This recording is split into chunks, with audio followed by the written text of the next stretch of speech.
Innal hamdalillah nahmaduhu wa nasta'inuhu wa nastaghfiruhu wa na'udzu billah min syururi anfusina wa sayyiati a'malina. May yahdihillahu fala mudilla lahu wa may yudlil fala hadiyalah.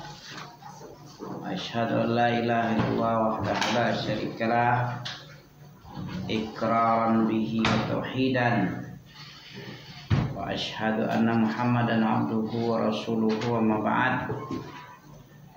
Fa inna asdaqal hadis kitabullah wa khairal huda huda Muhammadin sallallahu alaihi wasallam wa syarrul umuri muhdatsatuha fa inna kulla muhdatsatin bid'ah wa kulla bid'atin dhalalah wa kulla dhalalatin finnar. Al-qawaidu arba'ul qawaid ya. Al-arba'u al-qawaid Muhammad bin Abdul Wahhab Syekhul Islam rahimahullah. Mukadimah udah kemarin ya. Jadi mulainya dengan doa ya. As'alullah al-karim rabbil arsyil azim, udah nih ayat tawallaka fid dunya wal akhirah wa ayyaj'alak mubarakan ainama kunt wa ayyaj'alak mimman idza u'tiya syakar wa idza tuliya sabar wa idza adnaba istaghfar aznaba istaghfara. Apabila engkau terjatuh kepada dosa, segera minta ampun. Fa inna haula'i salasu unwanu as-sa'adah.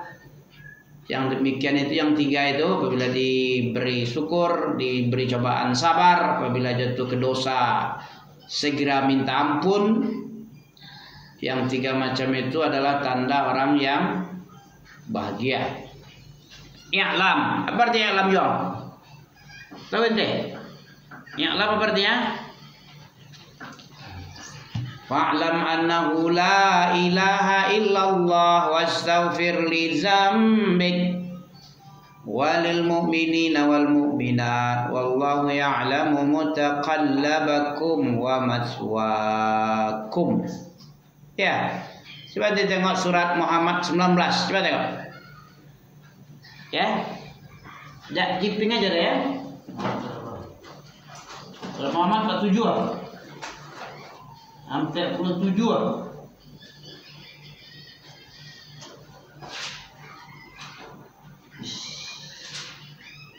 Tepat? I'lam itu artinya ketahuilah. Ente disuruh belajar dalam Quran. Mana dalilnya yang disuruh belajar? Ini dalilnya surat Muhammad. Ya, pelajaran yang paling utama itu pelajaran tauhid. Ya, pelajaran bagaimana makna la ilaha illallah sesungguhnya gimana. Apa tuntutan la ilaha illallah? Masih ingat ente? Dua aja tuntutannya. Apa dua? Menghilangkan, menjauhi, membatalkan seluruh peribadatan selain Allah dan menetapkan satu saja peribadatan. Itu tuntutannya dua. Nafyun wa isbatun. Apa nafyun? Menafikan, menghilangkan seluruh peribadahan, apapun namanya bentuk peribadahan, dihilangkan seluruhnya, cuman ditetapkan satu saja, yaitu Rabbul Alamin. Apa itu Rabb? Pencipta seluruh alam. Apa alam? Alam apa? Rabbul Alamin, pencipta seluruh alam. Kullu ma siwal, kullu ma siwallah. Itu alam itu. Apapun saja antum sebut aja, apapun selain Allah itu alam, dan Allah bukan alam. Makanya disebut Rabbul Alamin, pencipta seluruh alam. Kalau jadi Tuhan bisa aja Tuhan palsu. Ya, kalau Tuhan palsu banyak sesembahan, tidak cuma Allah aja di alam ini, tapi yang bukan Tuhan pun dipertuhankan, yaitu Tuhan KW. Selain Allah itu Tuhan KW. Apa keutamaan kelebihan Allah tuh dari yang lain jadi Tuhan apa sama ente? Coba sebutkan. Bisa? Kenapa Allah itu dibikin Allah? Dijadikan Tuhan satu-satunya. Kenapa? Kenapa tidak Yesus? Kenapa tidak selain Allah bisa jadi Tuhan juga? Kenapa? Karena dia bukan pencipta. Allah itu jadi Allah itu bukan karena diletak-letakkan gitu aja. Bukan diangkat-angkat begitu aja. Tapi melalui dalil yang sangat spesifik itu. Gak ada yang bisa seperti Allah. Bisa menciptakan aras dia. Taruhlah Yesus jadi Tuhan katanya. Atau Sang Siddhartha Gautama itu Tuhan siapa itu? Siddhartha Gautama Tuhan siapa? Tuhan orang Buddha siapa namanya? Buddha ya. Kalau Hindu siapa nama Tuhannya? Trimurti Siwa Brahma. Tuhan-Tuhan agama yang 5 nggak tahu itu ya? Nanti sesat nanti nggak tahu. Apa kata Huzaifah bin Yaman? Apa? Araf tu syar la li syar. Saya mengenal kejelekan itu bukan untuk mengamalkan kejelekan. Itu dia. Satu-satunya sahabat Rasulullah yang mempelajari kejelekan. Kalau yang lain itu dia tidak peduli kejelekan itu. Bahkan 73 golongan tidak peduli dia. Siapa yang 72? Yang 73, yang satu selamat, 72 neraka. Siapa? Tidak perlu dia. Kenapa itu? Orang cerdas dia hanya memikirkan yang salah. Yang celaka-celaka itu bodoh itu. Itu apa pula dipelajari untuk tahu kita? Yang bodoh-bodoh yang celaka masa dikaji? Yang paling hebat itu orang mengkaji yang selamat ya, yang masuk surga ya. Yang masuk neraka yang disiksa itu yang menjadi gosong hitam kalek dia dibakar. Tidak cukup itu aja. Summa la yamutu fiha wa la yahya. Begitu neraka itu. Celaka begitu untuk apa dipelajari? Mampus saja lah dia yang celaka yang 72 itu. Yang satu aja yang ditanya. Siapa yang satu selamat? Ente mau selamat kan? Kata Nabi, umatku 73 pecah. Seluruhnya neraka kecuali Cie. Siapa yang Cie? Ma'ana alaihil yaum wa ashab. Apa artinya?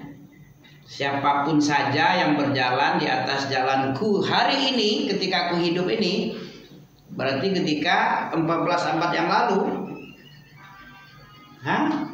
Kecil nak? Kita main. Malu-maluin aja. Ini dunia nih, masuk dia nanti ini kan. Oke ya. Siapa yang selamat? Ente mau selamat? Sataftariqu, itu dia. Tafarraqatil yahud ala 71 millah. Apa artinya?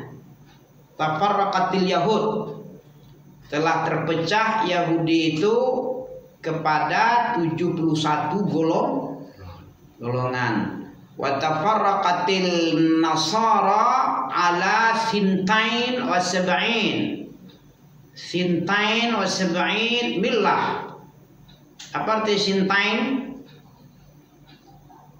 2 tambah 70 berapa dia? 72. Kalau Yahudi ihda wa sab'in, 1 tambah 70 jadi 71. Yahudi 71. Kalau Nasara sintain wa sab'in, 72 golongan. Terus dilanjutkan lagi wasataf tariku. Sungguh-sungguh akan terpecah. Kalau Yahudi tafarraqat karena dia itu fi'il madhi. Kalau di zaman Nabi umatnya belum terpecah. Terpecahnya setelah kapan terpecahnya? setelah terbunuhnya Utsman ibni Affan. Kalau ketika zaman Abu Bakar Umar belum terpecah ya. Ketika Nabi apalagi di masa Nabi tidak kenal bid'ah, ya kan? Tidak kenal umat ini bid'ah. Di zaman Abu Bakar juga tidak. Di zaman Umar juga tidak pula. Ketika terbunuhnya Utsman ibni Affan, khalifah yang ketiga, baru terjadi pecah. Ya, pertama sekali pecahnya apa? Tentang kisos, itu pertama kali pecah.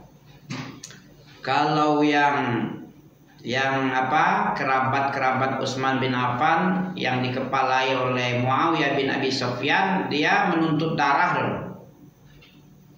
Tahu dia menuntut darah? Utsman bin Affan kan kerabatnya, anak pamannya, entah sepupunya, yang paling dekat itu. Ya, dia nggak bisa angkat-angkat khalifah gitu aja. Ya, selesaikan darah dengan darah dulu, nyawa dengan nyawa.